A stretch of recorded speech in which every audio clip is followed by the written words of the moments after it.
Hi everybody, Sarah and Lori here from the Humane Society of the Treasure Coast.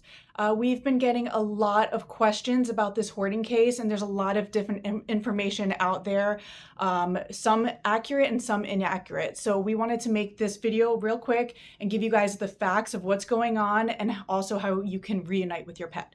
So I'm going to just go down the list of some of the questions that I've been seeing online, and then Lori, you can just answer it as we go through it. Sure. Okay. All right, so if people need to report a lost pet, what phone number are they going to call and how are they going to do that? So we are actually going to be kind of taking over the influx of calls that are coming in. Animal control has been doing a phenomenal job with spearheading it up to this point. But just to kind of streamline things a little bit, we're asking everybody to call our shelter. And our main line is 772-223-8822. And the front desk team will be able to address any of your questions in regards to donations, hours of operation, things like that. Do you want me to go ahead and just relay the information in regards to if we have owners that think that they may have a pet here? Yes. Please make sure that you are, when you do call in, that you let the front desk know that you think that there may be a potential pet here that belongs to you, and we are going to address that a little bit differently. So your information, your contact information will be collected, and then it will be handed off to me, and I will be in touch with you. So we'll be starting a catalog of that information as well. Because our utmost priority obviously is the care of the animals and making sure that everybody is medically okay, fed, watered, comfortable housing. But our second priority is to make sure that we get any potential owners reunited with our animals. It's not lost on us that some of you have been missing your pets for years. And so we are taking that very seriously. As much as we would love to get these animals into homes as quickly as possible, we are not going to shortchange the opportunity to reunite owners with their pets. So priority is going to be to give plenty of time for owners to come in and have some time to ID their potential pets. We also know that there are people that are out of town on vacation, finishing up summer vacations before school starts, and so we are taking that into consideration as well. Things that are going to be very helpful when you do call in is going to be obviously a very good phone number for you, an email address for you, and a very brief description of the pet that is missing, especially if you know if your pet is microchipped or if you know if there are any distinguishing marks. So if you call in about a black cat and your black cat has one white paw, that's a distinguishing mark that will help us ID and separate among a sea of black cats. So distinguishing marks are going to be very, very helpful, and I promise you that we are going to do our very best to reunite every owned animal with their owner. Once we feel that we have adequately given time for that process to take place and finish, the next part of that process is going to be making these animals available for adoption, and that is also going to be a lengthy process. So while I would love to say in 3 days we'll have 92 animals available for adoption, realistically that's not feasible. We already have a full shelter of animals. We also have commitments to our public spay neuter program, and we have surgery going on 7 days a week right now. So the animals that are not spayed and neutered have to be put on our surgery schedule. They have to receive all of the appropriate adoption requirements, so microchipping, making sure that they have heartworm tests and their FELV tests, and all of their medications are filled and up to date. And then the animals that need dentals, all of that is going to take time. So I want to just remind everybody that this is not going to be a one-day event where every animal is going to be made available for adoption. This is going to be a slow trickle. So we will see several animals every day. Once we get to the point of making them available for adoption, they will slowly start trickling in. So I cannot stress the importance of you guys checking our social media and checking our websites every day, because you will hear accurate, factual information from us in regards to any updates, any changes, any animals that are made available. Find the information from us. I appreciate that everybody's trying to direct and help, and I think that the intention is good, but I think the information is becoming confusing, and so that's what the whole point of our post today is to clarify some information for you guys so you have the facts moving forward. Yeah, I did notice there's a lot of also different Facebook pages, comments, individuals, even some news stories, and some of them have inaccurate information. So don't go off of that. Make sure to go off of what we tell you basically, or our website. Those if that information is going to be accurate for sure. Absolutely. Now, do you want to let them know about how to register their microchip and just talk a little bit about microchipping? Yes. Yeah. And this goes for everybody, not just pertaining to if you think you have an animal here, but every pet owner. This is a resource for every single one of you, and we will have this information posted on this post as well, so you'll be able to see the information typed out and written out. There is a website called aha.org, and that is AAHA.org. If you have a pet that you know is microchipped and you have that microchip number, you can go to this website and there is a microchip lookup. You enter the microchip number and search it. It will tell you the microchip company that issued that microchip and give you a phone number. That phone number is who you are going to contact to find out what information is registered to your pet's microchip, and that's also how you're going to update any information. So if you have moved, or if you've changed your cell phone number, or your email address has changed, or you need to add an emergency contact, which I highly recommend that everybody has an emergency contact linked to their microchipped pets. So that is aha.org. If you have a pet that is microchipped and you do not have the microchip number, I am committed to helping each one of you, especially if you're a local and you're able to get to us, to reach out to us. And I will set up an area or some type of system to allow us to help scan your pet and give you the microchip number. And we will also tell you the microchip company so that you have the information to be able to do the same thing with updating to current information. At no charge. At no charge. Mm-hmm. If you have a pet that is not microchipped and you have realized the importance of microchipping, which again, we are huge advocates for, we have a vaccination and microchip clinic coming up on August 23rd. You can visit our website for more information on that, which is www.hstc1.org, and find out how to get on our list to be able to come in and receive microchips for your pets. There is a small fee for that, and the fee is on the website that can explain that, but they will be microchipped same day. We will register that microchip for you with current updated information that you relay to us, and then it's done, and you don't have to worry about it again. I highly encourage everybody to have your pets microchipped. It takes one time that your door is open and your cat sneaks out or your dog gets away. Microchips are a legal form of owner identification. Collars fall off, Apple AirTags batteries die, microchips stay with your pet for the life of the pet. It is not a GPS locator. I want to clarify that because some people think that you'll be able to locate exactly where your pet is. That's not how it works. It doesn't give out your personal information to anybody that finds your pet.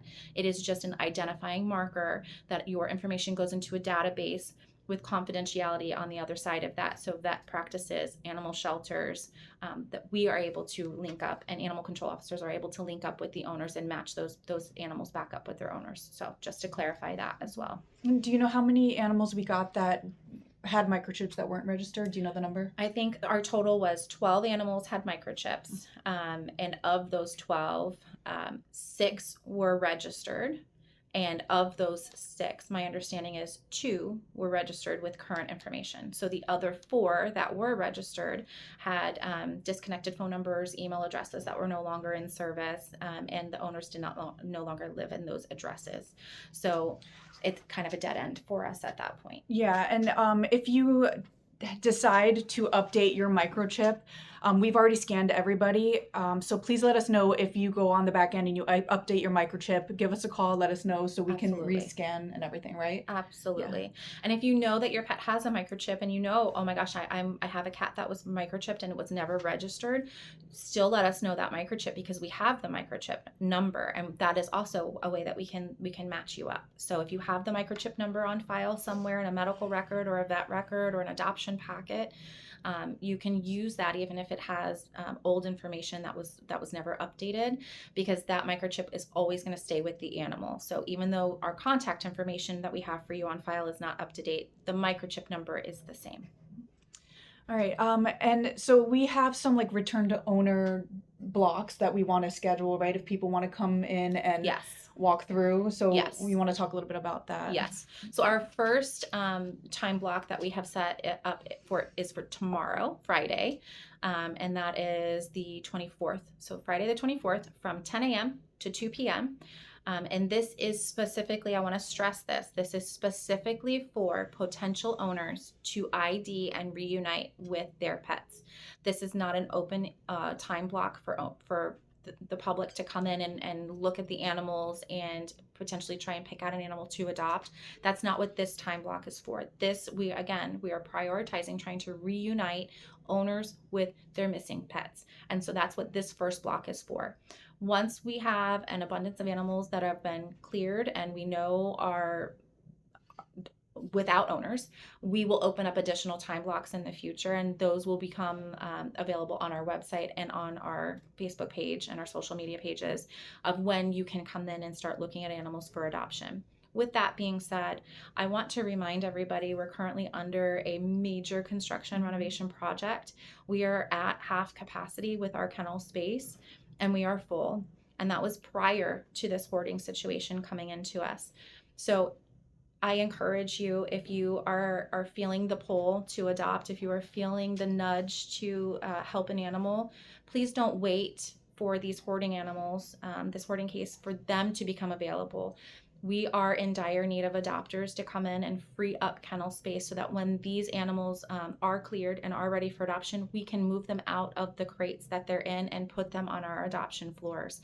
So every adoption from today on matters and makes a difference for this case, even if you're not adopting one of the 12 dogs or one of the 80 cats. Any animal that frees up a kennel space is helping this hoarding case. So I want to encourage everybody to keep that in mind. I know everybody's heart is breaking for these animals. Our hearts are breaking for these animals.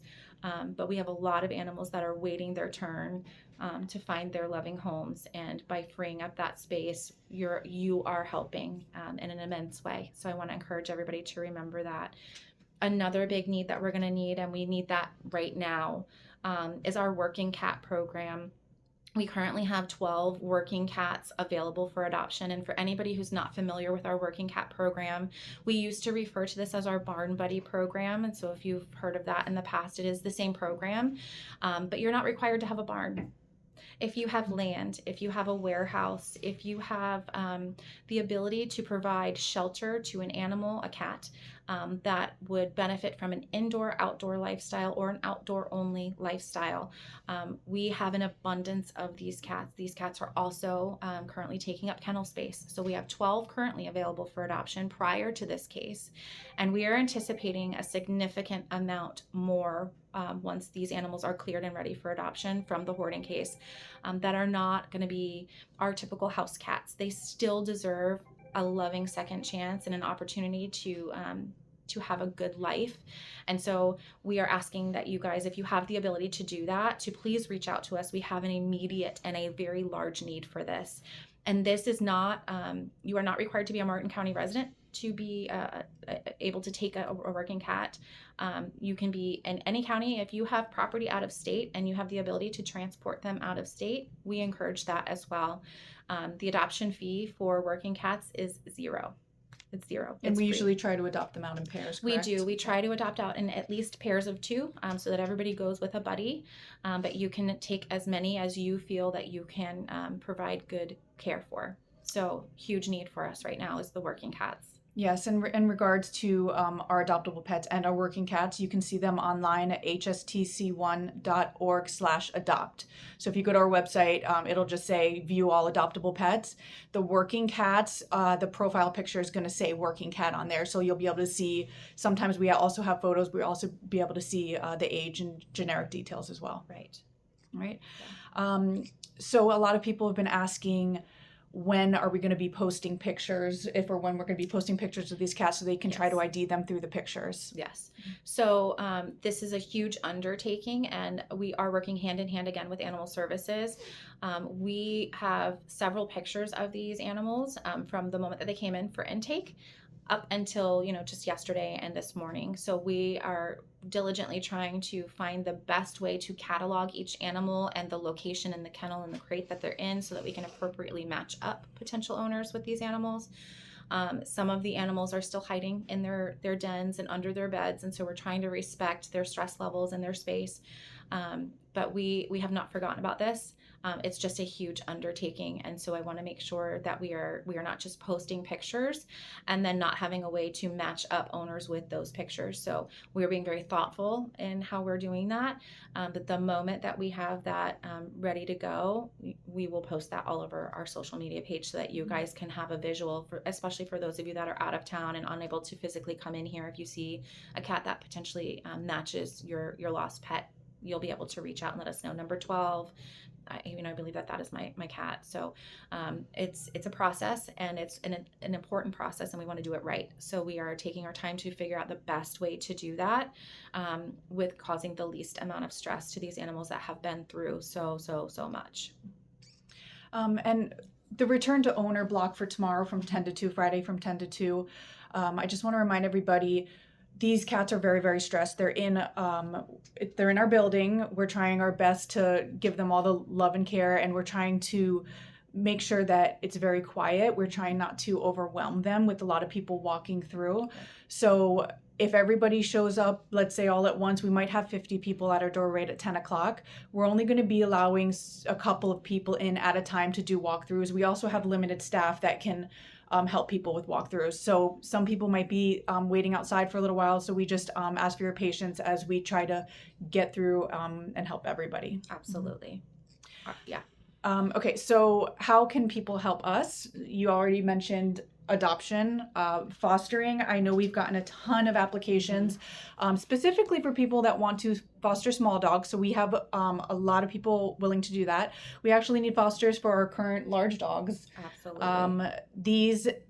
These hoarding cased animals are not available for foster yet, but our current animals are. So if you're interested in fostering, you can fill out an application on our website, and Nikki will reach out to you to get you started and all that. Right? Absolutely. And just on the fostering, any amount helps. If you can do a weekend foster, that is a huge help. If you can take a foster for a week, that is a huge help. And that's pertaining more to dogs. Cats typically don't do well with a lot of movement from place to place, but dogs love it. And I don't, just very, very quickly, I'll touch base on, we have the construction project going on. It's quite loud and noisy, and a lot of our dogs are struggling more than the cats, surprisingly. And we have seen that some of our fosters that have taken these dogs for 24 hours or 48 hours just to give them a sleepover and a break, they have come back rejuvenated and revived. These dogs have had just a few hours of decompression and a couple nights of good quality sleep, and it is making a huge difference. So please don't think that if you can only take them for a weekend, that it's not worth it. It is absolutely worth it in these animals' minds. Every minute from a break from this kennel is a win for them. So we also have a doggy day out program that we're trying to put into place, where you can just come and take them for a day. Go take them for a pup cup. Go take them for a walk around a park. Go take them home and let them swim in your pool for a couple of hours where it's nice and hot. So a lot of things going on, but please don't shortchange yourselves. We cannot do what we do without our fosters and without our volunteers. And every single bit, I say it all the time, every drop in the bucket helps. Everybody makes a difference, no matter how big or small. Everything helps. And we if you can't foster dogs or cats, we also have rabbits and guinea pigs. We do. So, and they would love some extra space and love to snuggle with you guys. Absolutely. All right. Some other ways that you can help. We obviously can always take monetary donations. You can donate right on our website. You can send a check. Anything helps right now. We're using a lot of resources up caring for these 92 animals. We also need wet food, canned wet food, and towels. Is there anything other priorities that we need? Small blankets are really good. Any comfort items, small, of course, because they're in crates and kennels, and so we can't do big comforters and quilts and things like that. But sheets, towels, small blankets, dry food, wet food are our biggest need right now. Someone donated a huge pack of paper towels today, and the team was ecstatic. So I know that we're kind of asking for the same items over and over, but we're going through them as quickly as we're getting them. You would be surprised. A case of wet food is gone in minutes. And, it's you know, thousands of dollars every day that these animals are Yes. here that we are incurring. So, and that's just for food and care. That's not to mention the medical side of the dentals and the spays and the neuters and all of that that's going to be involved. So it's a huge financial undertaking that we are committed to doing, and the community has stepped up in a big way. I want to say a very quick thank you to some of our volunteers, and the community have sent pastries and pizza for our staff, and it's just been heartwarming to see that our staff isn't being forgotten about in this time too.